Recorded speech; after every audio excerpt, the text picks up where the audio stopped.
John Helliwell of Supertramp says Roger Hodgson was always leaving. He had an adventurous soul. And it's not necessarily what you think. Coming up on Rock History Music. And one last one for when Roger left, I know there was a lot of tension there. And I mean, the fans were really sad that Roger left, but I think it was you that told me on some level we were kind of relieved so we could just get on with it. He could do his own thing and we could do our own thing. Because Brother, Where You Bound, as you mentioned before, as one of the top, I love that album a lot. The other two, not as much, but that album. Yeah, it's a serious statement. And that's what once Roger was always it was always trying to leave. When we were rehearsing for the tunes before recording Crime of the Century, it was off to India. It was going to India. We had to kind of pull him. Hold him back. You're not going. Don't go to India. Let's make this album. Let's make. It's going to be good. Okay, yeah. And he wanted to go off with Ken, that became the lighting guy, to India.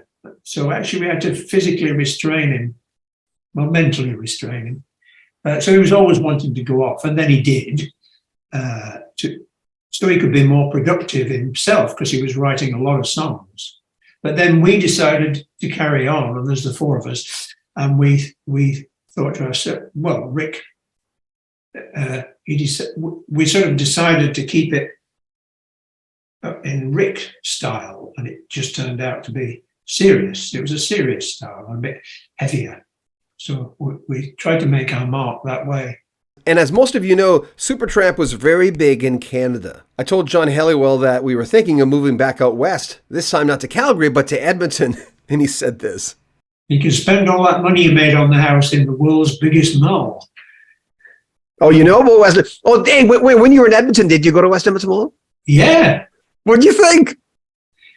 I had a friend who when I started working when I was 18. I was a computer programmer, and one of my colleagues from computer programming days lives in Edmonton now. So I went to see him, and we visited the big mall. Yeah, so it's all right. This a while ago now. This is probably 20 years ago. Skating rink. Oh, yeah, it's like waterfall, hotel. Yeah. And malls are dying, as you know, across North America. But the Gramesian brothers did that, and they built a bigger one in Minneapolis, Minnesota. Oh, did they? Which is called the Mall of America. But who's counting? Edmonton still has it. Anyway, there you go. I immediately, after reading what you had said about Don't Ever Leave Me, looked up Keith Jarrett's version, because, I mean, everyone that I knew, all the rockers I knew had the Cone concert. Everyone. Because you had to have the Cone concert, right? And so we'd listen to it, and all of a sudden you get an album, you go, oh, I'm not a rocker, I like this. That's what the albums that you have. Because you're doing songs that like Sting, August Winds. I knew that right away. Yeah, that's a beautiful tune too, you know. People come up with lovely, that Pat Metheny tune is From This Place. Yeah, his vocal, so the vocal lovely. Version. So lovely. So I like good tunes. So I think we did them with a little sensitivity with these Dutch guys. Great pianist, great drummer.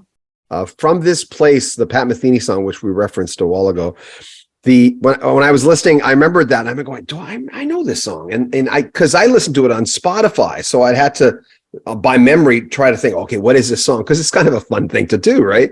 Yeah. Then I went back to the original Metheny, and I'm going, you managed to capture, and that was a vocal on there, was great vocalist, and he's famous for, I know Nando Loria, who is one of his vocalists. But you managed to get, there's a sort of sacred feel. Just, I'm not religious, but I almost say religious. There's just something wonderful about that song. Your version is amazing. Well, it's reasonably simple, and I don't take the melody all the time. The piano begins with the melody, and then I come in. And in fact, I think we just play the tune. That's it. And then there's a little blow at the end. It's not as long as the Pat Metheny version, but when I got that Pat Metheny album and then put it on, it's not the first track. It comes in about 3/4 of an hour after, and then I'm just sitting in the chair and thinking, oh my goodness, wow. And I just put it on repeat. Repeat. I thought, this is a great tune. And so that just came straight into my mind. It was as I was thinking about this album, and I thought, oh, we're going to try that. Yeah. You know, when I was playing New Age music, after Roger left the band, I got into that New Age wave format that they had in LA. I was the first person in the country to do and there's a reason I'm mentioning this. I started playing Pat Metheny. And I remember playing the duo album from Pat Metheny and Lyle Mays, As Falls Wichita, So Falls Wichita Falls. And on that album is their version of Amazing Grace, Estupenda Graça. And I remember putting that on, and it's like the phones went insane. Like I've been in rock radio, pop radio at that point. Now I was doing New Age music, and the phones rang for hours by playing his version of Amazing Grace. And I remember going, and I'd heard about him, you know, I knew who he was, but there's lots of good tracks on that album as well. I remember thinking, okay, something's going on here. You know, it's that kind. And your version of that song of the Metheny song, From This Place, it gave me goosebumps. So I got to tell you that.